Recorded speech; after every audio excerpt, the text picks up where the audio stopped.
the changes that are in the course of being introduced in relation to tenancies and landlords will largely kick in after the 1st of March next year, because all the changes in effect relate to tenancies that come into existence on or after the 1st of March of next year.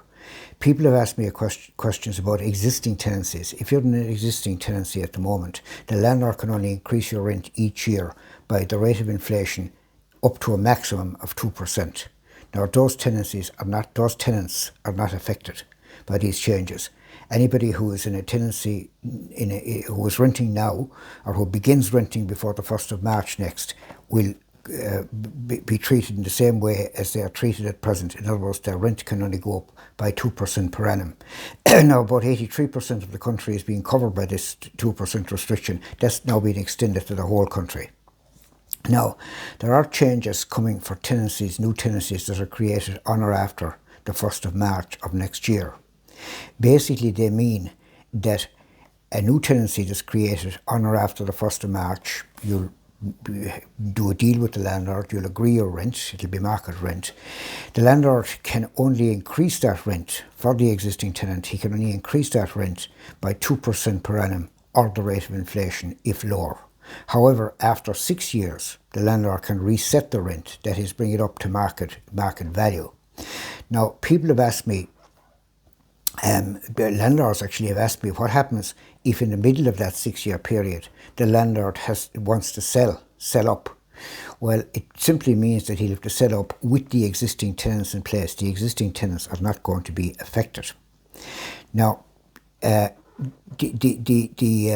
so that's very important. The existing tenants will not be affected. So the purchaser will have to buy the property with the existing tenants in place. Now, there's one exception. If the building which is being let is a new building, if it's new build, if it hasn't been occupied before, then the landlord is restricted to increasing rents each year by the rate of inflation. In other words, the 2% cap isn't there.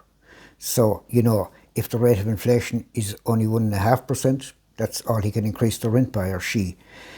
If the rate of inflation is 8%, the landlord of a new build can increase the rent by up to 8%. If it's not a new build, if it's a building that was occupied before, a building that already exists, the landlord can increase the rent by, let's say inflation was 4%, he can still only increase the rent by 2%. So that's somewhat difficult to get one's head around, but that is the position. Now, the important thing is that existing tenants are not affected during the course of their tenancy. My understanding is that if an existing tenant, after the 1st of, if in relation to a new tenancy created on or after the 1st of March next, if they leave voluntarily, then the rent can be reset by the landlord at that point. He doesn't have to wait the 6 years, in other words. However, there are two categories of landlords which landlords are divided into two categories in relation to this rule. Leaving a tenancy voluntary could mean that somebody wants to move elsewhere and decide to end their tenancy and give the appropriate notice. Could also mean that the landlord wants the property back, even though the tenant doesn't want to leave, and the landlord can, as things stand at the moment, demand their property back if the landlord wants, say, to sell the property, or if he wants to renovate the property, or whatever. Now, for larger landlords, that is landlords who have more than 3 properties let, that will become practically impossible. As I've said, if he's selling, he'll have to sell with the tenants in place. I don't know what's going to happen as regards when extensive renovations are needed. There may be some exceptions on that, but we haven't been informed about them yet. Now, for smaller landlords, in other words, landlords who are letting not more than 3 properties, it'll be easier to reset, because the rules on voluntary leaving will be different. In other words, the smaller landlord will be able to claim that the tenant voluntarily left if the landlord needs the property himself or herself because of financial hardship or because they have nowhere else to live, etc. The exact details of that will be set out in legislation.